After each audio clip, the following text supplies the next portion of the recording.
বনস্তে ডাকিলা গজ বরষকে থরে আসিছি রজ আসিছি রজ লঘেনি নূଆ সজবাজ বউଳ লঘেনি নୂଆ সজবাজ সজনী লঘেনি নୂଆ নমস্କାର ମୋ ନାଁ Satyabhama Pradhan. Welcome back to my channel Savitri kitchen. आपण माने जानिथिबे ओडिशा सारारे एई रज पर्व बहुत मात्रा रे बहुत भलो भाव रे पालन करू। केते नाच गीत तास खेल कौड़ी खेल विभिन्न प्रकार खेल आम खेलती। सबुठु बेस्ट होची दोली खेलती।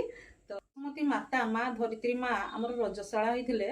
तो सेथिपाई आम माने कुआरी झियो माने हमरो कई माने तले भी चलती कदली पाटुंगारे चलती आउ नुआ ड्रेस पत्र पिंधिकी शाढ़ी जी जहाँ पार्ला नुआ जिनस पिंधिकी सबू सजबाज होना केते बढ़िया दोली खेलती पिठापणा खाती नाच गीत सबू खुशी रे आनंद रे पूरा रज संक्रांति टाको मानती।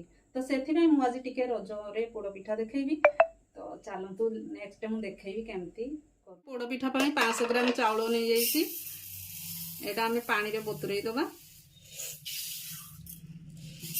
1.5 घंटा 2 घंटा पानी रे बतुरई दबा। भल भाव में बतुरी गलानी एटा आम धोईकी छाणी दबा। मु बासुमती चाउल देछि आपण माने चाहिए नॉर्मल चाउल दे पारे जोटा कि घरे यूज करते पानी रु छाणी दबा। छाणी की जेकोसी पात्र रे आपण दे पारे रखी पारे 15 मिनट फैन रे छाड़ी दबा टिके सुखिबा पाई। पोड़ पिठा पाई एई सब सामग्री मु नेछि 500 ग्राम बासमती चाउल गुंड नेछि 250 ग्राम गुड़ नेछि किछि घिओ नेछि 500 ग्राम क्षीर नेछि काजू किशमिश गुजराती आ गोलमरिच भी किछि नेछि आ नड़िया काटी देछि मु खंड खंड करी नड़िया किछि नेछि। चलतु देखबा मु केमती बनाउ। मु पानी दे सारली जति कि चाउल नेइथिली तार डबल पानी दे दीची। पानी गुड़ाक पूरा फुटी गलानी। गुजराती गुंड देखो चोपा गुंड कर रखी चोपा गुड़ा काढ़ी देछि गुंड पकई सारा रखी थी घी पकईदबा घीटा देले गुंड देदबा काटी जो नड़िया गुंड से गुड़ा पकईदबा किसी पानिया गुड़ आनी आपण मैंने चाहिए सुखिला गुड़ आणिकी मेल्ट करके पकई पारे। आम चूना टाक पकईदबा जो चूना बाटिकी रखी थी गुंड करके से गुड़ाक पकईबा।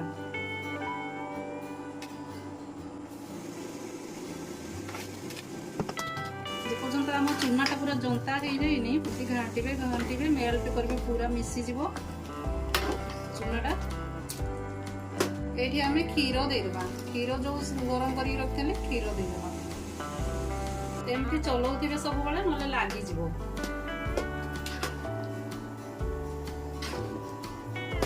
देदबा। कम लुण देवे देखिकी देवे देख तो जंताटा आमर हो आसलानी सीझी आसलानी चूनाटा आउे भल भाव सीझीगले भल भाव नहीं बसैबा। ड्राई फ्रूट भाजिकी रखी ये जंतुणी रे मु पकईदेवी ना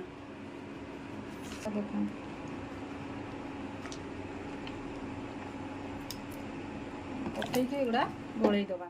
ये मु क्षीर बसई नहीं 1 लिटर देखो क्षीर बसई मुझे छेना करी एमती भिनेगारटा एमती देदेव 2-3 चम्मच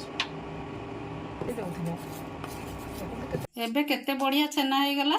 देखु एथरू पानी निगाड़ी देवा पानी निगाड़ी छांकी रखीदबा। देखो यहाँ चीनी देदेली नड़िया पुर करी किसी नड़िया देदेवी छेना और नड़िया पुर कर दूची एमती गोलईदेव। कदली पत्र एति गुड़ा नहीं आसी काटिकी एमती छोट छोट करी निआरे देखईदेवा ये नरम हो पत्रटा नरम हो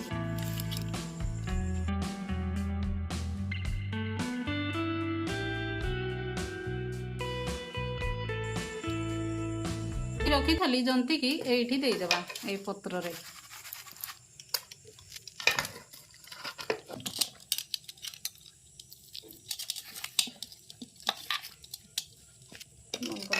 पूर करी मु मझिरे मझिरे एमती एमती देदेबा। ये मझिरे गोटे लेयर रहिला आ गोटे ऊपर लेयर रहिबो।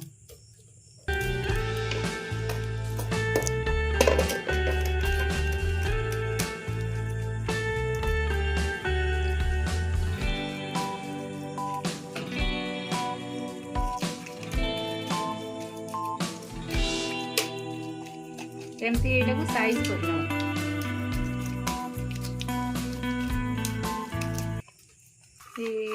काजू गुड़ाक किसी देदेबा काजू आ गुजराती मिक्स अच्छी फल किसमिश एगुड़ा किसी देदेबा एमती ऊपर ऊपर टिके गुड़ देदेबा लेयर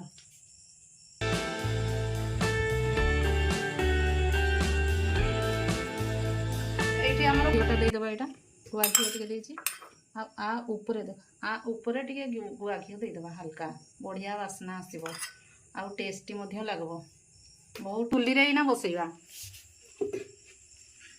चुली बसैकी किसी निआ ता ऊपर देदेबा फल उपरटा भी पोड़ी भल भाव तल भी निआरे हम उपरटा भी निआरे पोड़ीज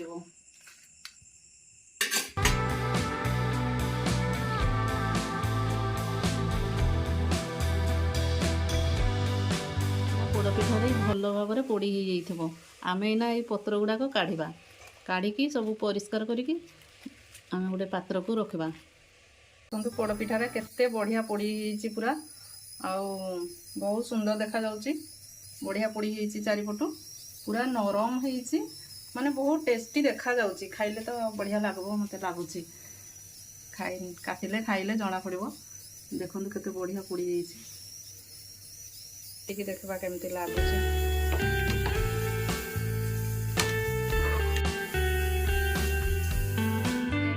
पिठा करके रेडी कर सारली आपण माने देखंतु एटा मु पोड़ पिठा करिछि एटा इडली पिठा करिछि आ चकुली पिठा मध्य करिछि तरकारी किछि करिछि मटर तरकारी आ आंबो पणस टेस्ट होछि पान रज पान